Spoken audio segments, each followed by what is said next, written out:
from Square 2, this is What's Wrong with Revenue. I'm Mike Lieberman, CEO at Square 2, and along with my longtime friend and business partner, Eric Kalis, this show answers the question many CEOs, CMOs, CROs, and business owners are asking, what's wrong with revenue? New shows drop every Thursday morning. You can find the video version of the show on YouTube at the Square 2 Marketing channel, on our website at the What's Wrong with Revenue page located in the footer, or on our free streaming service Square 2 Plus, both located at square2marketing.com. You can subscribe to the show or subscribe to Square 2 Plus, and we'll email you new show content as soon as it's published. You can also submit questions to the show on the What's Wrong with Revenue page of our website. Eric and I answer questions every single episode. You can also find the podcast version of the show on all your favorite podcast platforms. Enjoy the show. Hey everybody, welcome to What's Wrong with Revenue, Season 2, Episode 22. I'm Mike Lieberman, CEO and Chief Revenue Scientist here at Square 2, and I'm excited today because I got a panel of experts with me from Square 2, and I'll introduce them in a minute, but we're going to tackle a pretty big question today around what type of campaign is right for you. So if we're asking the question, what's wrong with revenue? The answer could be you're running the wrong kind of campaign for your particular company, your particular product or services. So we're going to try to deal with all that today. Before we get into it, let me take care of our standard housekeeping. You can find the show on Square 2 Marketing's YouTube channel. All the video episodes included in Season 1 and Season 2 of the show are available on Square 2 Marketing's YouTube channel. You can go there, you can like it, you can subscribe to it, and you can leave us comments. We appreciate all those things. Thank you for those of you who have done it. The show is also available on the Square 2 website in two places. If you click on at the top of the site, the button podcast, or the bottom of the site in the footer podcast, you will go to a What's Wrong with Revenue page. There you can subscribe to the show. You can get access to the two latest episodes of the show, and you can even submit questions. If you're a fan of the show, you know that every now and then we collect questions and I answer those questions. We don't have any questions today because we have an action-packed full agenda. But if you do have questions, you can submit them there and I will get to them, I promise. And if you subscribe to the show, we'll send you an email update letting you know what upcoming episodes you can expect. And then we'll also send you a copy of the show every Thursday delivered right to your inbox if you subscribe. So you can go there and do that. Square 2 also has a free streaming service called Square 2 Plus. It's a Netflix-style service where you can get all kinds of audio and video content. We have channels for CEOs, CROs, CMOs. We have a HubSpot channel.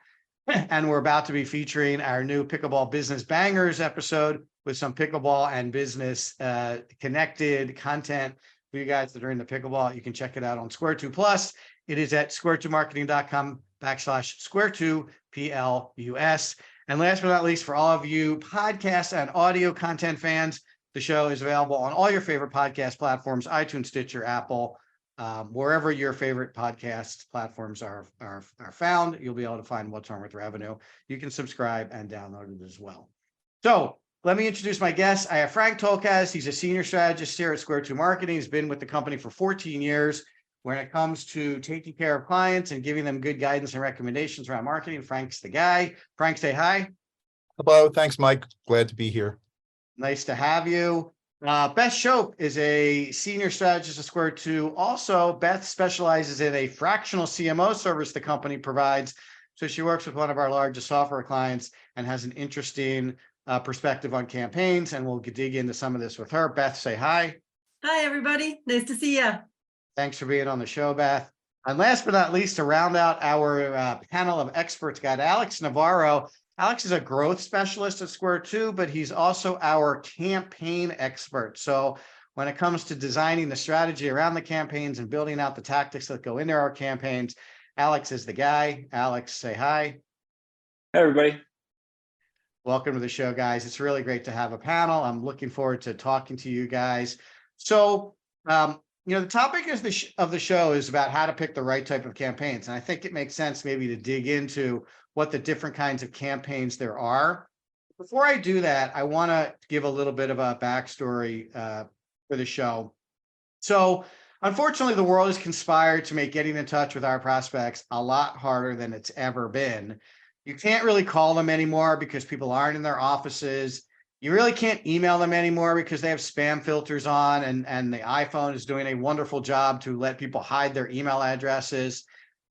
You can try to reach out to them on social media, but if your feed is like mine, it's overrun with all kinds of garbage, so it's hard to reach people on social.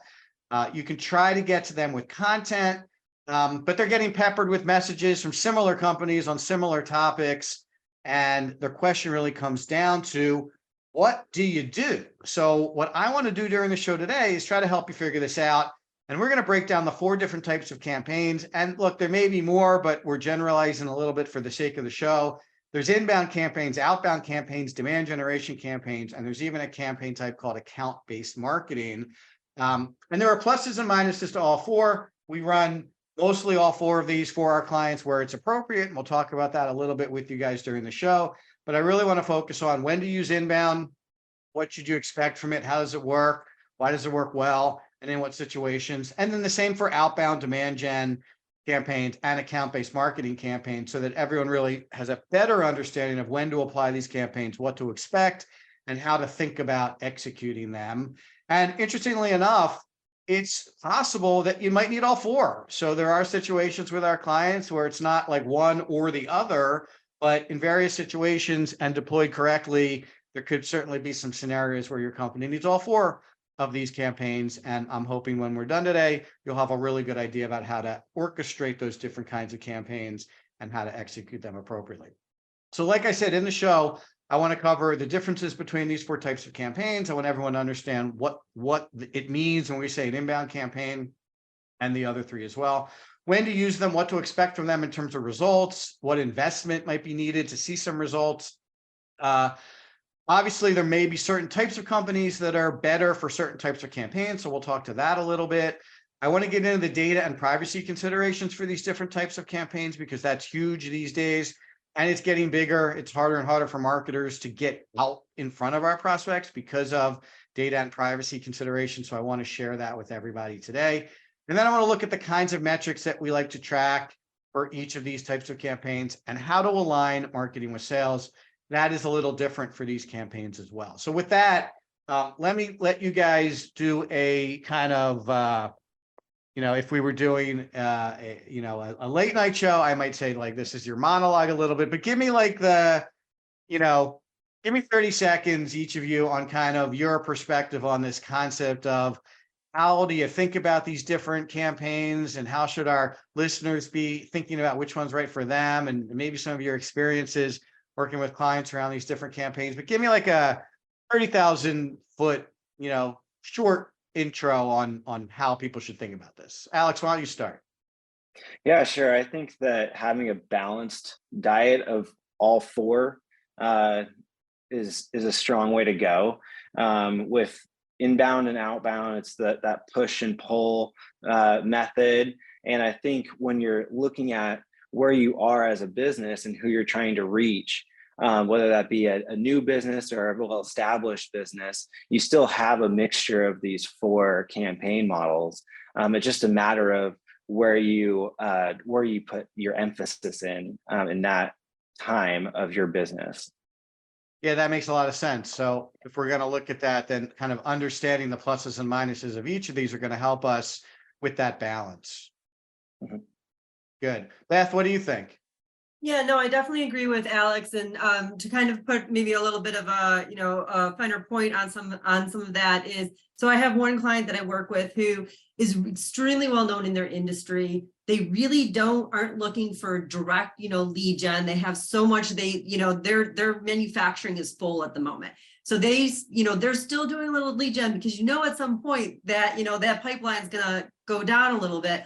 But they spend the majority of their time and their efforts on education and just making sure and contacting into their existing clients. Now, another client that I work with is really just had, put out a brand new product, and they're really got brand new features. And so they are really focused more on the demand gen and that other end of the campaign, but we still need all those other pieces there. So like, as Alex said, you want to make sure you're not just doing one of the 4, but depending on where you are in your history and in your current, state of business, it definitely will direct where you're going to put the majority of your budget. So Yeah, makes sense.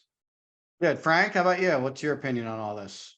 Yeah, I totally agree with my colleagues as it relates to integration of the campaigns. I guess one of the first places I try to go with our clients is what type of list do you have? What do you know about your prospects? What do you know about your clients? Because obviously it all has to start there, whether it's outbound or an account-based marketing campaign. So I really try to coach them or talk to them about cultivate that relationship, get to know your audience right from the beginning. And I know you'll be talking about data and privacy. We realize how important that is, but you have to have a good list. You have to really have sales and marketing work together. So you know where that list is in the buyer's journey, and you can really target them in the appropriate way and keep that buyer journey awareness, relationship nurturing going.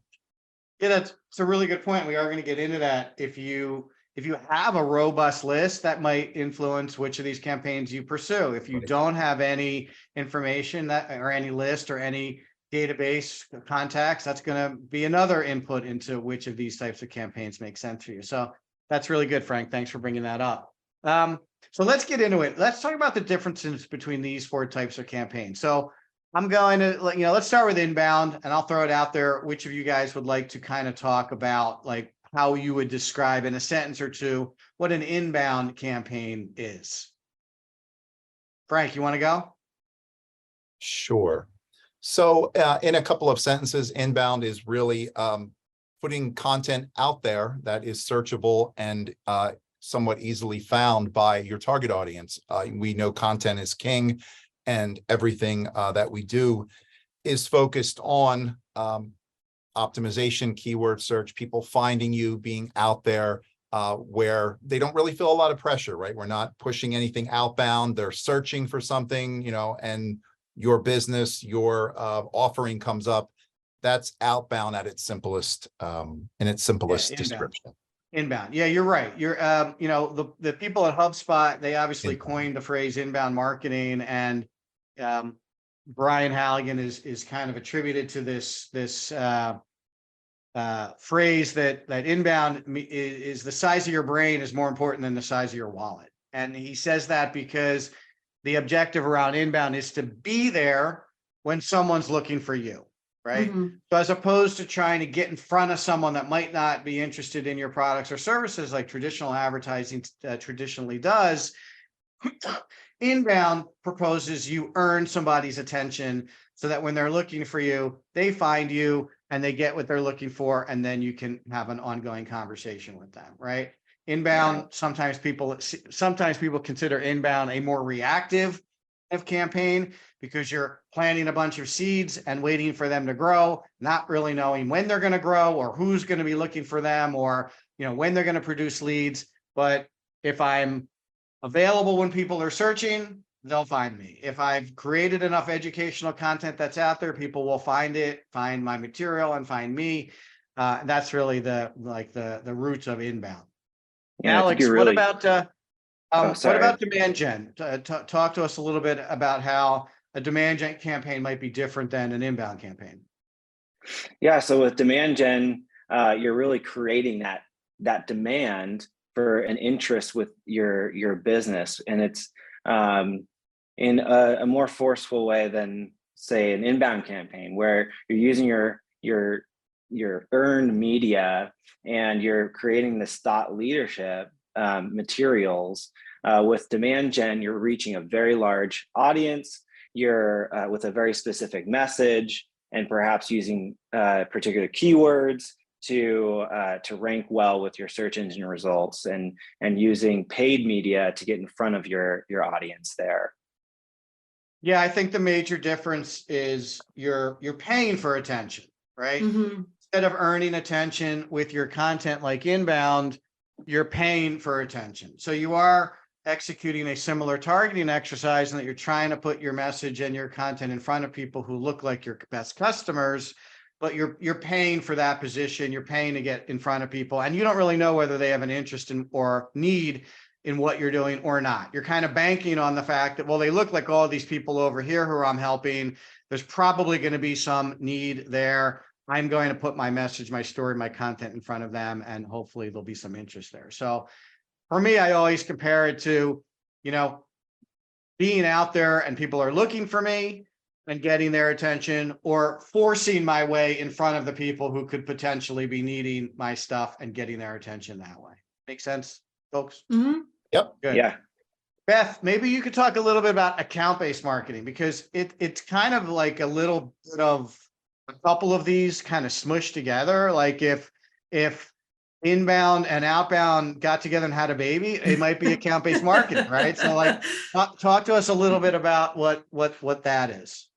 Yeah, so account-based marketing, you're really leveraging your existing customers and leveraging the client list that you already have, and then going after and looking at them and saying, okay, well, I'm helping them with this need. Where else can I help them within the organization? Can I help them, if it's within a different department, and really trying to take a look at where within the organization you can grow and build those relationships and really start to grow your account from within inside, but you're utilizing your existing customer base and really looking at the accounts that you have and growing from inside versus looking for, new customers or new places to pick. You're really working within your existing database.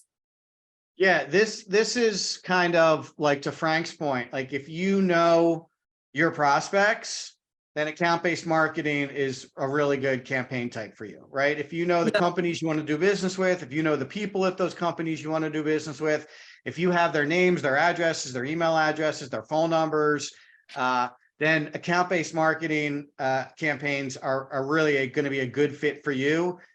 You'll take the same content and the same messages and the same stories and the same materials that we've been talking about for inbound and demand gen, but you'll leverage them in a different way to get them in front of those very specific people at those very specific companies.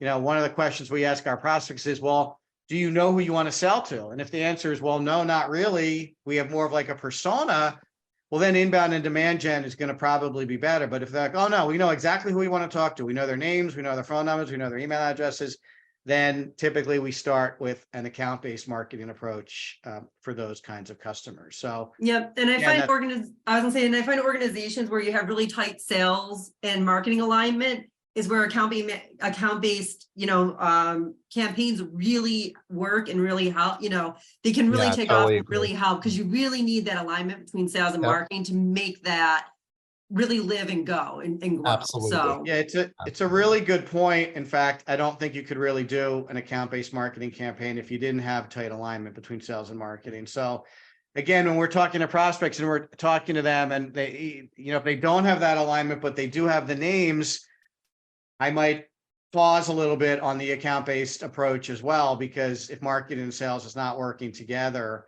closely, then that campaign is going to have some challenges. So that's a really good point. Yeah, that goes to like the pipeline targeting, with the sales and marketing alignment. If you're able to view some of the critical deals that are going to happen in the future and look at the pipeline and picking out certain accounts that may be more valuable to you, and maybe you make adjustments to your bidding strategy and your budget allocations and go toward an account-based marketing strategy to reach those accounts. Granted, you're not going to have the demand generation that we just talked about, campaigns where you reached a broader audience. You're going to be much more fine-tuned with your audience and reach those specific accounts that may bring in the most revenue quicker and perhaps shorten that sales cycle. So that's another plus for account-based marketing. Really good point. Thank you. And that's why a well-managed CRM is so critical. Yeah, I think regardless of which of these campaigns you're considering, you do need to have a really good database and a really good platform with which to manage the data. We'll talk about data in a minute. So good. So we talked about inbound, we talked about demand gen, we talked about account-based marketing. We didn't talk about outbound. I'll talk briefly about it only because we don't typically recommend a ton of outbound at Square 2. Like I said as I kicked off the show, it's just become increasingly difficult to run like a pure outbound cold call, cold email effort these days. And, we'll talk about some of the challenges, but I feel like it's getting harder and harder to do that. Number one, a lot of people are not in their office, so it's, calling offices isn't as effective as it used to be. If you want to get in touch with me, you have to have my cell phone. So, that number is not really publicly available. So, if you're trying to call CEOs of small marketing firms, like it's going to be hard to get in touch with me over the phone. Even when someone does try to call me, I don't really answer that phone unless I know who it is. So if I'm getting a caller ID and I don't know the number, it's going right to voicemail. And if I don't know who you are, I'm not replying to your voicemail. Even when you try to trick me with one of those locally geotagged numbers and I don't know the number, I'm not falling for it. I've fallen for it too many times. So if that's your plan, I would tell you to scrap that also. And on the cold email side, that's getting more difficult too. There are spam traps. Even if you're buying lists, those lists are filled with spam traps, just so you're aware of it. Seamless AI, Zoom Info, all of those lists are not necessarily curated to prevent you from getting into trouble if you start cold emailing people from those lists. You really need to run it up against a service like Never Bounce or something like that to make sure that at least the email address is active. And even that is not going to necessarily guarantee that you don't run into trouble. And I've seen clients have their IP address suspended. I've seen them have their HubSpot or internet service provider account suspended. I've seen clients with their entire Google Suite account suspended also because someone, thought they were spamming. So proceed with caution is my advice if you're considering outbound. But I know a lot of people do it. I guess they still feel like there's some value in it, but it probably would not be at the top of the list of our set of recommendations. Yeah, and Mike, have you been getting a bunch of LinkedIn messages too? I feel like a lot of the cold calling emails are now on LinkedIn, and maybe we need to make some adjustments to some of the messaging there. Most of my LinkedIn inbox is filled with that now too. So I feel like most of the traditional emails have gone into other channels and trying to be more creative with your outbound marketing. And I don't know if you've seen the same thing. Yeah, marketers ruin everything, right? So now we've ruined LinkedIn also. And I'm not on LinkedIn that much. I might look at it once every other day or so just to see kind of what's going on and clean out my red number off my app because that bothers me. But you're right, Alex. There's a ton of crap in there. There's a ton of people asking me for 5 minutes or wanting to show me something or wanting to sell me something. Their messaging isn't even particularly creative. It's kind of like a pretty bad effort. And I often vacillate between just deleting it or shooting them back a message being like, what are you doing? This is horrible. Like you could do so much better and we could help you. And I generally 99 out of 100 times just default to, I'm just going to delete it, which is sad because I feel like I should be helping the community get better, but there's just too much garbage in there. So you're right. LinkedIn has become kind of just as bad as our email boxes. Yeah. And I also see with business to consumer, I'm sure we all do, they're targeting me via text. And I'm always like, how are they even getting my information to target me with a text? So, they're finding every avenue they can. So it's a game to try to keep up with. Definitely part of it. And I'm actually pretty good at alerting Apple or whoever that this is spam when it comes to a text message because it's I don't get those as frequently, and I get that nice little link at the bottom, report as spam. So thanks, Apple. Delete and report as junk or whatever. So I should really feel like I'm teaching them a lesson by reporting them as spam, right? Eventually they'll start to realize this tactic's not working. Right. And also in outbound marketing, I feel like the traditional ad sets are included there, like the broadcast, the radio and television spots, where someone's just watching TV and all of a sudden your brand is pushed upon them. So that's another one that shouldn't be missed there. That's more traditional. You're right. And I actually pay extra for streaming services that don't have ads. So I'm willing to pay extra to not have any ads. Even when I listen to the radio in the car and an ad comes on, I'll just turn the thing down until the ads are over and then turn it back up again. I really wish I had a button on my car radio that I could just had no ads, and it would just mute the thing until the ads are over, and then the content would come back on again. But I maybe I'm a little more zealous about this than other people because of my industry, but it's bad. It's really bad. Well, maybe All right, that's let's something keep you this- look into. Okay. No, go ahead, Alex. It's good. Go ahead. Maybe that's something you look into when you're considering account-based marketing. If I'm trying to reach you, and I would reach out to, let's just say, Spotify, so that I don't have to the people who don't have ads. Mhm. I may want to consider some other channel that could get to you, so that I could reach you with our advertising in a way that it'll actually land on your ears. So, and you can do that, but the first step is to really fine tune that targeting for your account-based marketing, and then find ways to reach you and in more creative ways. It's a really good point. It's a really good point, and I'll just add to that before we move on. I often feel like they are trying to trick me, right? So here are a couple examples. I go to the ATM to get money out, and I now have to sit through a series of ads before my money pops out on the ATM, right? I'm just annoyed. I'm like, where is my cash? I'm not interested in being advertised to. I go to the movies, and in the movies, there are ads before the movie starts. Now I'm captive because I'm sitting there waiting for the movie to start, but I'm annoyed that they took advantage of my time at the movie to try to advertise to me, right? So, to your point, I'm wondering if they had actually a more targeted, more creative, more emotional and disruptive message, if I would feel less tricked and actually engage with the content. But they're not even trying. They're just serving Right. up the same dribble that they serve up on all the other channels. And I'm just annoyed that I have to now watch this when I'm not interested in being advertised. So yeah, it's also interesting to me. Like, I wish people would really try harder to A, create a better message, and B, target Right. their advertising, their outreach more directly. But okay, well, we're not going to solve that problem today. Okay, so I think we talked a little bit about when to use them, and I think we kind of dug into that a little bit.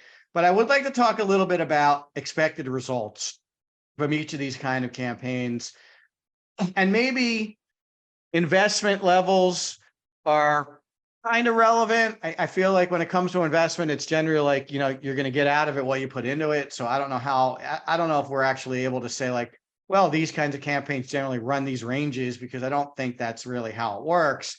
But maybe we could talk a little bit about, if I'm running an inbound campaign, what should I expect from it from a results perspective? So, Alex, I'll let you kick this off. Like, if I'm running an inbound campaign, what like we said, it's more reactive, right? So maybe expecting sales opportunities from an inbound campaign is a little unrealistic. Maybe expecting new customers from an inbound campaign, at least immediately, is a little unrealistic. But like, what could I expect from an inbound campaign in terms of results?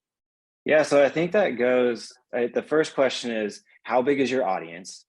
How far are you with your inbound strategy? Are you a well-established thought leader?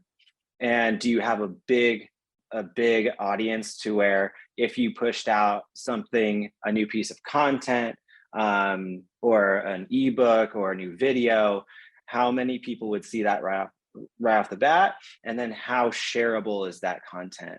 So really with inbound, you're not necessarily using the paid media side and pushing that message.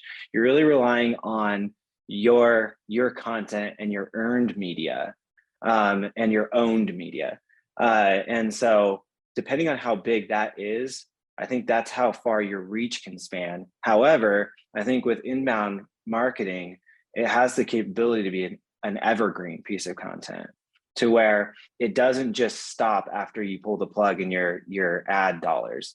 It exists, and it could help with your SEO. It could help bring traffic to your website. There's additional value there that is more of a lifetime value, opposed to a paid ad that's clicked.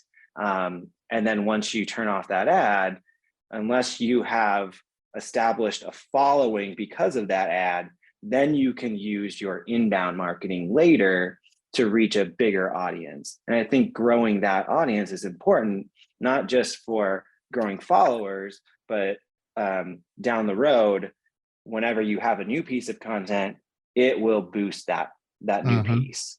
And That's a good point.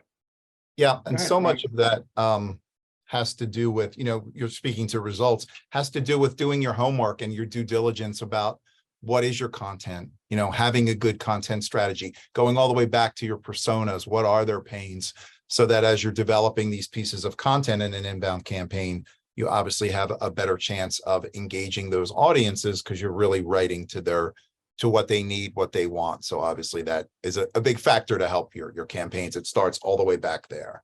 Yeah, I mean, the evergreen comment is a good one, and one I don't know that people always kind of get. Like, you write a blog article, they're out there forever. I mean, they may Right. generate some initial interest when you publish it and you share it, but if it's well written and it has SEO in mind and it has some good thought leadership content in it, it might get ranked and might drive visitors to your website for months out into the future or even longer. I mean, some of the articles Square 2 has from years ago still bring us 50, 60, 70 views a month to our website. So that's a really good point.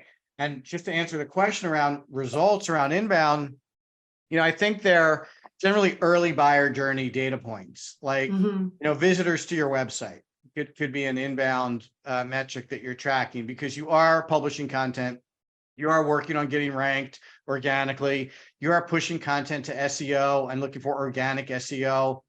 You may publish some content on other referring sites where your target market is spending some time. So, the individual performance of those channels is one metric. And then all of those people should be kind of congregating at your website as a pinch point.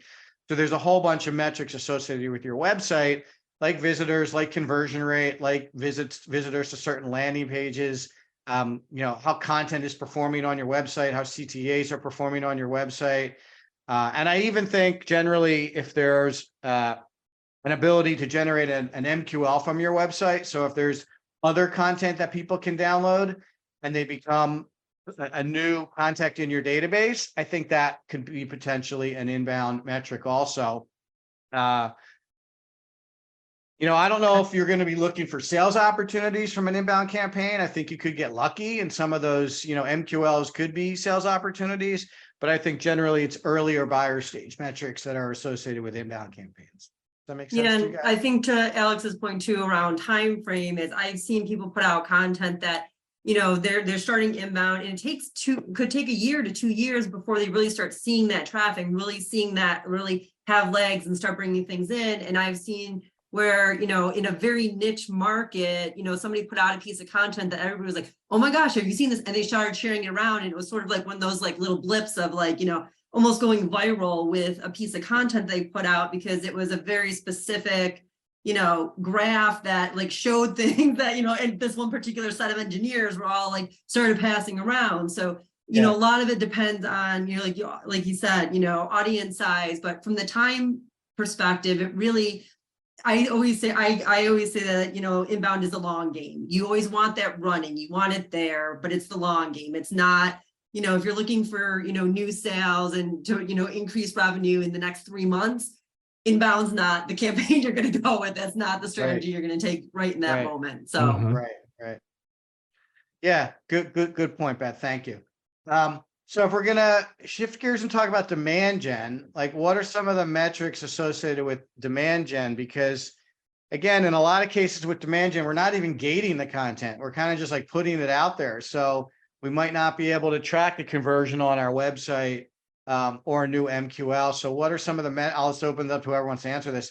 What are some of the metrics and results we might expect if we're running a demand generation campaign?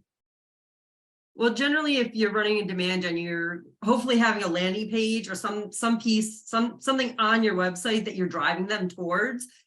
So, tracking that interaction and seeing, how many people are actually coming through the ad, clicking and then landing. that place, be it, like I said, a landing page or whatnot on your site, if it's a video, the plays, things like that. So really looking to see what that initial interaction is and where you're dropping people off. And then generally on that interaction when they're landing, you want another interaction, keep leading them through to more pieces, more content, if it's a conversion form at that point, or another white paper or a blog post.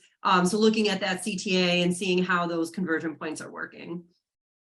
Yeah, and I will say, I think the main goal would Alex. be to acquire that traffic and awareness. You're trying to reach that broad net with demand gen campaigns, and the metric could be your traffic. It could be impressions. If it's brand awareness, you want to see how many people saw your digital billboard, and then to Beth's point, once they land on your page, are you optimized in a way to where they're going to go in a user journey that leads to a conversion? And so a conversion point could be a metric as well. Right. Yeah, it's all good. It's really more about eyeballs than it is individuals for demand gen, right? I mean, it's about brand awareness. A lot of demand gen campaigns is how do we get the word about you out there. So it's really about like getting you in front of as many people as possible. And if you do have the right content and the right message, it should turn into a visit to a page or a visit to a piece of content or a view of a particular video.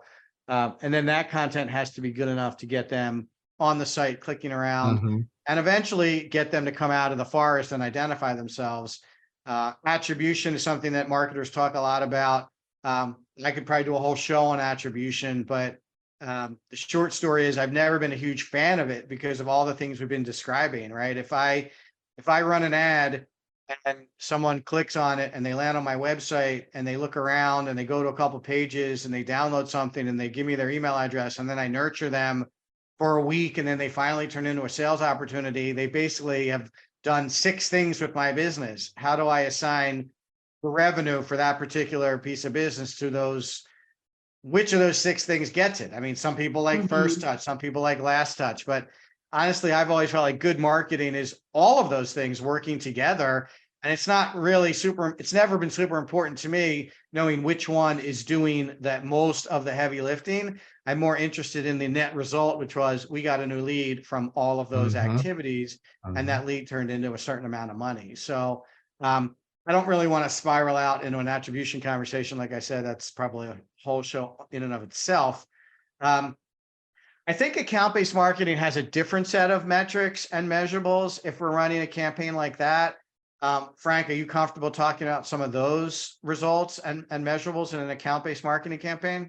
Well, I think, it is easier. Again, it all goes back to, do you have a good target list? Do you have enough information? Account-based marketing, if it's a dimensional mailer, perhaps, something that you can track easier. If it's an event and invitations go out. So I do feel like there are easier ways to track performance. And one thing I want to add too with all of these programs, and I may go without saying, but many times we'll recommend a pilot program so that we can test these and kind of look how they perform, see how they perform without a huge expenditure. I just wanted to, before I forgot that point, I just wanted to add that in there. So I do think with account-based marketing, it behooves us to make recommendations of really creative offerings, and a lot of them naturally lend themselves to better tracking. But of course, you're 100% right. Like if we have a list of 10 companies and 100 people that we want to get in touch with, well, the first metric is how many of those people do we get in touch with, right? Like how many of those people do we connect with on LinkedIn? That's a metric. How are we doing getting new connections? And then from there, how are we doing engaging those people in conversation? So how many of those new connections are actually engaged that sales rep in a at least an educational conversation about how maybe some help could be advised. And then from there, how many of those engaged people become opportunities, right? So the funnel is pretty clear in account-based marketing. In a way, it's not so clear in some of the other campaigns we've been talking about.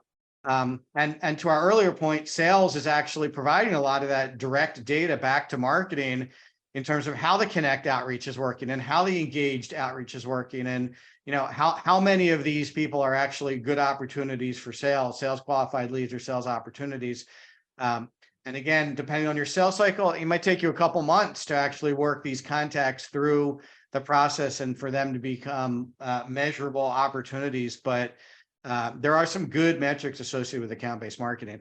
On the outbound side, like there are metrics, but they're not great, right? Like how many calls did you make? How many emails did you send? How many of those emails got kicked back? How many calls actually ended up in conversations? Mhm. How many of those conversations actually are producing an opportunity? And the same thing with the emails. Like the numbers are going to be pretty bad, but I feel like people who run outbound campaigns, they're just looking at like, well, I know the numbers are going to be bad, so I'm going to send 10,000 emails, and I know I'm only going to get 20 that connect. But if I get 20 that connect, that's 20 more than I had before. So they kind of talk themselves into really bad numbers, but that's kind of the nature of those types of campaigns. That was really helpful. Thanks, guys. I really appreciate that. I want to make sure that we cover the data and privacy considerations across these campaigns, because I think they're really important in helping our audience decide which campaign is right for them. And then since we already talked about metrics and we already talked about alignment, maybe we can wrap up after that. So, this is a pretty fast-paced and changing area of marketing. And Alex, I know you've done some research in this area. So maybe you could just talk to us in general about what's going on with data and privacy and how it's informing our recommendations to clients around what type of campaigns to run. Yeah, so a lot of them has been said already about the GDPR policies. You've seen the little cookie banners at the bottom of your website when you visit a new website and you have to accept the cookies and so forth. And I believe the cookie days are soon going to be behind us. And we used to be able to, and we still can to some extent, be able to track who comes to your website, specific pages that they visit, and then let's just say they visit a page in topic A or product A, and then you want to target that same viewer, visitor for that same product with product specific ads. Now that link is becoming more and more difficult because of regulations, not just in the EU, but also in the United States and growing worldwide.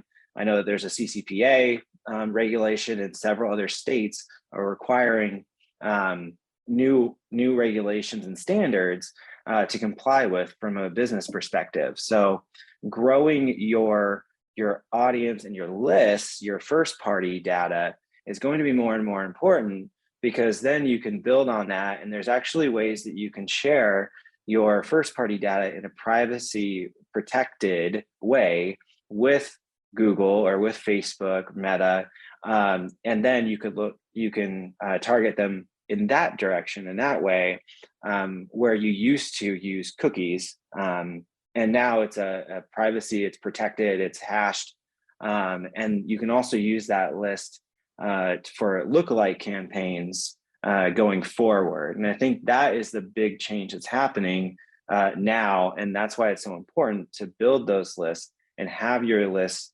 clean and segmented into your separate personas or however you want to segment them so that you can target them later with your campaigns.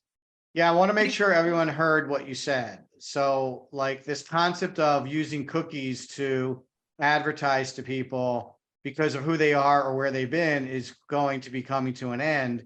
And if you don't have a really strong set of first party data, meaning data that you own because people opted in to be on your list, it's going to be harder and harder for you to execute marketing campaigns. So it sounds like what you're saying, and I would like you to talk in a little more detail about how that first party data is going to be used by Google, just so that everybody understands.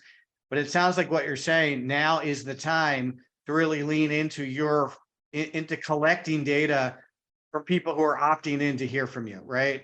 And that might be getting more aggressive with inbound, where you're publishing content and getting people to want it and getting people to share their contact information with you in exchange for that information, so you can earn their attention and build out your list. The stronger your list, the more robust, the more comprehensive, the easier it's going to be for you to do marketing in the future. Is that what you're saying? Yeah, absolutely. If you have, I mean, you'll be a step ahead if you can start building your lists now and get them organized. And really, it comes down to having a clear privacy policy so that everyone's aware, all of your users are aware of how you're going to use their data, and so that they're more willing to share their information with you. And then Google can take that and hash it in a privacy protected way and reach that audience who has opted in to receive that information. So they're allowing you to reach out to you at the ATM, essentially, to go back to your point. And in doing so, the audience will be more receptive, and you won't feel like you're being forced this ad based on your previous engagement with a brand. Now, can I ask a question then? Is that, or do you see that being, that the trend has been to ungate a lot of things and just put content out there? Do we see this adding to like maybe that trend flipping back on its head and adding more gates in front of content? Or is this something that Google's doing like on the backside, like that, that the individual doesn't actually have to enter their name into a form? I guess that's where I'm not 100% sure with what you're. No, this would require you having their information based on some sort of consent that they've given you, typically on a form. And the form gating discussion, I feel like it goes back and forth like a pendulum. And ultimately it comes down to, would you be willing to give up your email address based on what you're going to receive? If so, then sure. And also, how much content are you creating on a regular basis? You see really large brands that create thousands of pieces of content, whereas they may, give that away without a form, and be very selective. Maybe it's just their newsletter that you have to sign up for, where you'll receive this essentially free piece of content where you don't have to download it. Whereas smaller brands that produce just a few pieces of content every year may be more interested in gating some of their pieces of content. It's just kind of a brand philosophy that you may have. And however, once you start gating it, you do need to consider your conversion rates, and track that. If you see a very large dip, then maybe you have too many form or fields on your form, or maybe you need to remove the field altogether so that more people can see and view your piece of content, understand the value of that content, and then going forward, be more willing to download it later, or at least follow you for more content. So I think there's a lot of different areas, and it depends on your brand. Yeah, or even create, like we do a lot of times for clients, a resource library or a resource center that might be gated. It has that perceived value, and then your prospects and hopefully your customers come back for more, educational content. So that's another way to look at gated versus non-gated based on perceived value. Yeah, I also like to answer the gated, non-gated question in context of the buyer journey. So if someone is early in their buyer journey, I like to give them content that is ungated. And to Alex's point, my feeling is, well, they don't really know me that well yet. They're not really that serious about this. They're still looking around. So why put friction in between my content and their education, right? If I do a good job with the content, my feeling is they'll come back, and they may come back when they're a little further in their buyer journey. And if I offer them something that's deeper in the buyer journey and it is gated, they'll probably be more willing to give me an email address or convert on something like that. And now they're in my community, and I can continue the conversation with them because it's more appropriate. They're ready for that. They're deeper in their buyer journey, maybe a stage or two further along. So this is exactly what we were talking about at the beginning of the show, where sometimes you need demand gen tactics and inbound tactics running at the same time. And maybe, to our question, which kind of campaign is right for you? Maybe in a lot more cases, it's like a hybrid approach where you're running some inbound tactics, you're running some demand gen tactics, your campaigns are kind of blending some of this together.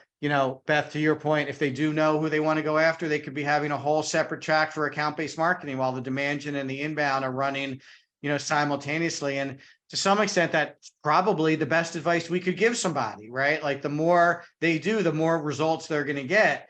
The challenge comes in almost all of our cases, there's a limited budget and these clients can only do so much. And it's not even often money. Sometimes it's just bandwidth. Like they just don't have the bandwidth or the resources to execute all of these campaigns at the same time.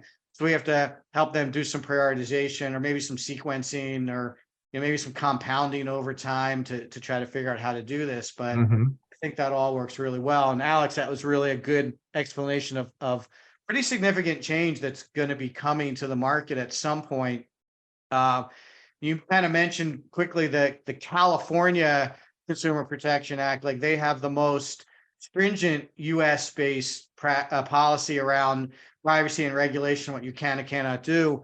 But other states are quickly adding their own version of that. So while there may not be like a federal mandate around what you can do in this country, there's definitely going to be state by state regulations around what companies can do. And honestly, what you're going to want to do about that is just pick a really high standard across the entire country and stick with it, and then not really worry about what the individual states are doing. If you practice good policies around this, you'll be fine. Even the California Act isn't too stringent. I don't think it's fairly reasonable in terms of what they're expecting from companies in their marketing.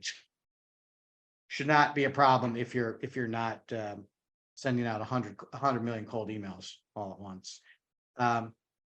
Great. Anything else you guys want to add before I wrap up? That was a really good, helpful overview of 4 important types of campaigns that we talk to clients about pretty much every day. Yeah, I would just say, marketing is perpetual. I think you have to keep the momentum going.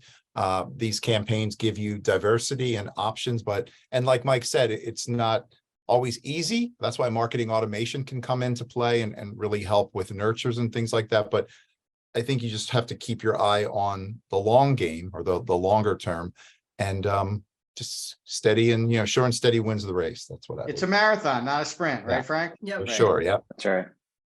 Good. Nice. Thanks so much for joining me. I really appreciate your insights and expertise. It's been great. I'll remind everybody, if you're interested in what's wrong with revenue, you can go to the YouTube channel, Square 2 Marketing's YouTube channel. All of our season 1 and season 2 episodes of the show are available in its video format. Like us, subscribe to it, and leave us comments. We really appreciate it. If you want to get the show, you can go over to Square 2 Plus. There's a link at the top and bottom of our website. It's also square2marketing.com/Square2PLUS. It's our free Netflix style streaming service where we have channels for CROs, CEOs, CMOs. We have a HubSpot channel, and we even have a new channel called Pickleball Business Bangers. If you like pickleball, there's a little nice blend of marketing and business advice with some pickleball tips. And if you like the show specifically, there's a show podcast link at the top and bottom of our website. Click on it. There's a What's Wrong with Revenue page on our site. You can subscribe to the show, and we'll email the show directly to your inbox every Thursday. And you can also leave us questions, of which we will answer. And I will be remiss if I don't mention the audio version of the show available on all your favorite podcasts and audio platforms. Go check it out there. Frank, Beth, Alex, thanks so much for all your help. Thanks for being on the show. And next week, we're going to talk about, episode 23, season 2. Our topic is, what a relevant topic. How to eliminate the cookie to change your marketing forever. So Alex, I think you might be back with me next week as a guest. We're going to dig into this very specific issue because it is really important, really good for people to know what they're going to be able to do and not be able to do going forward. So again, guys, thanks very much. I really appreciate your help. Have a really great day. Thank you. Bye. Thanks, everyone. Bye-bye.